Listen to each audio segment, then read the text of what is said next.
नमस्कार साथियों, यह एक बहुत ही प्यारी पुरानी सी कहानी है जिसे हर उम्र के लोगों को जानना चाहिए।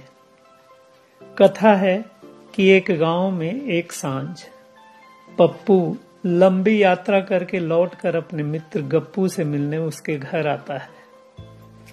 लंबी यात्रा के बारे में बताते हुए पप्पू ने कहा कि एक अनूठी चीज मेरे हाथ लग गई है। मैंने सोचा था कि जब तुम्हारे घर आऊंगा तो इसे तुम्हें भी दूंगा, लेकिन अब सोचता हूं कि न दूं तो ही अच्छा, क्योंकि अब मुझे इससे डर लगने लगा है। डरता इसलिए हूं कि इसके जो भी परिणाम देखे हैं वो बड़े ही खतरनाक हैं। उसने आगे कहा कि मुझे एक ऐसा तावीज मिला है जिससे मांगने पर वो तुम्हारी 3 इच्छाएं पूरी कर देंगी। मैंने खुद भी मांग कर देख ली है और मेरी 3 इच्छाएं पूरी हो गई, पर मैं पछताता हूं कि मैंने वो सब क्यों मांगी। मेरे और मित्रों ने भी मांग कर देख ली है, लेकिन सब के सब छाती पीट रहे हैं और माथा ठोक रहे हैं। सोचा था कि तुम्हें भी दूंगा।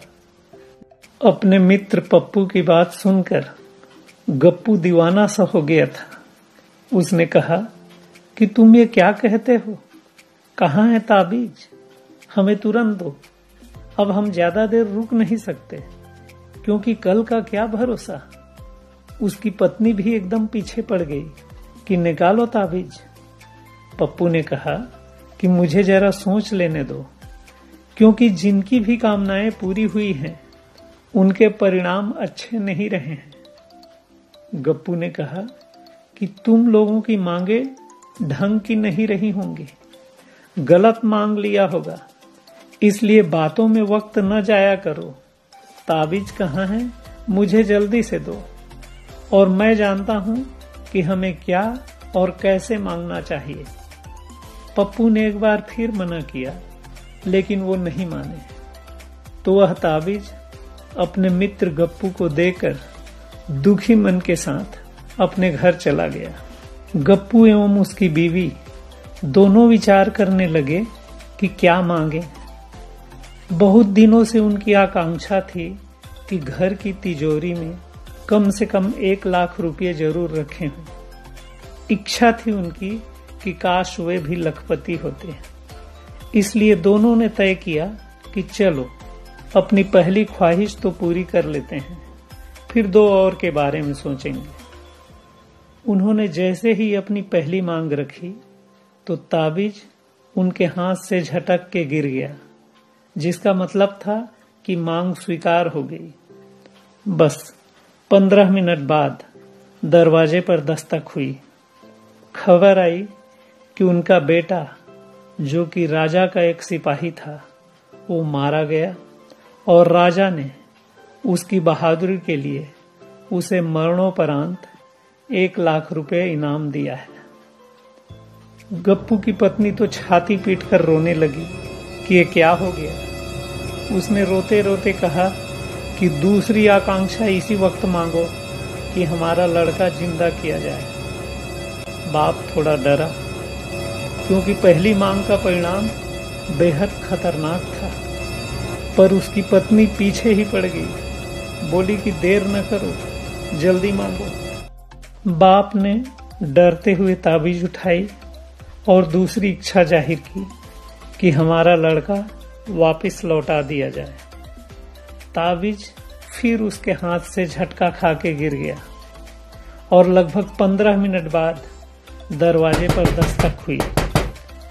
लड़के के पैरों की आहट सुनाई दी और उसने आवाज भी दी कि पिताजी, लेकिन दोनों बहुत डर गए कि इतनी जल्दी लड़का कैसे आ गया। बाप ने बाहर झांक के देखा, पर बाहर कोई दिखाई नहीं दिया। दरवाजा बंद करके खिड़की से झांका, क्योंकि पैरों की आहट अब भी सुनाई दे रही थी, पर दिखाई कुछ नहीं दे रहा था। हकीकत में लड़का प्रेत बनकर आ गया था, क्योंकि शरीर तो दफनाया जा चुका था। पति और पत्नी दोनों घबराने लगे कि दरवाजा खोलें कि नहीं, क्योंकि लड़के को भले ही कितना भी प्रेम करते हों, लेकिन वो अगर प्रेत बनकर आ जाएं तो किसी की भी हिम्मत पस्त हो जाएगी। बाप ने कहा, रुक, अभी एक आखिरी इच्छा मांगना बाकी है।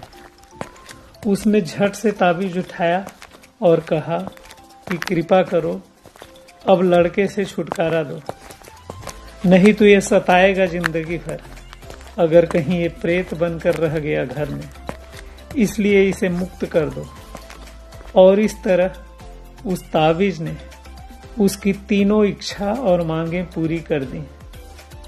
गप्पू उस ताबीज को रात को ही अपने मित्र पप्पू को वापस देने गया और कहा कि अब इसे किसी और को भूल कर भी न देना, फेंक ही दो तो ज्यादा अच्छा है। यह कथा जादुई ताबीज की नहीं बल्कि हम सब की है। हम जो भी मांगते हैं वो या तो हमें मिल जाता है या नहीं मिलता। मिल जाता है तो भी परेशान हो जाते हैं, नहीं मिलता तो भी। जो गरीब हैं वो तो दुखी लगते ही हैं, पर जो अमीर हैं वो उनसे भी ज्यादा परेशान नजर आते हैं। जिनकी शादी हो गई वो शादी करके एक दूसरे को झेलते हैं, और जिनकी शादी नहीं हुई वो शादी करने के लिए छाती पीट रहे हैं। जिनके बच्चे नहीं हैं वो डॉक्टर, हकीम और साधु संतों के चक्कर काट रहे हैं कि किसी तरह एक बच्चा हो जाए, और जिनके बच्चे हैं वो बच्चों से हताश निराश होकर घर में ही चक्कर खा के गिर जा रहे हैं।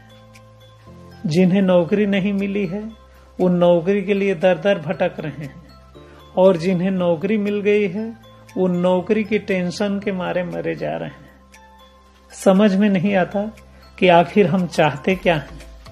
सच कहें तो इन सब का मौलिक कारण ये है कि हमें ठीक से जीना ही नहीं आता, और जो आदमी ठीक से जी नहीं पाता या गलत ढंग से जिंदगी जिएगा, उसकी चाहत या मांग हमेशा गलत ही होगी।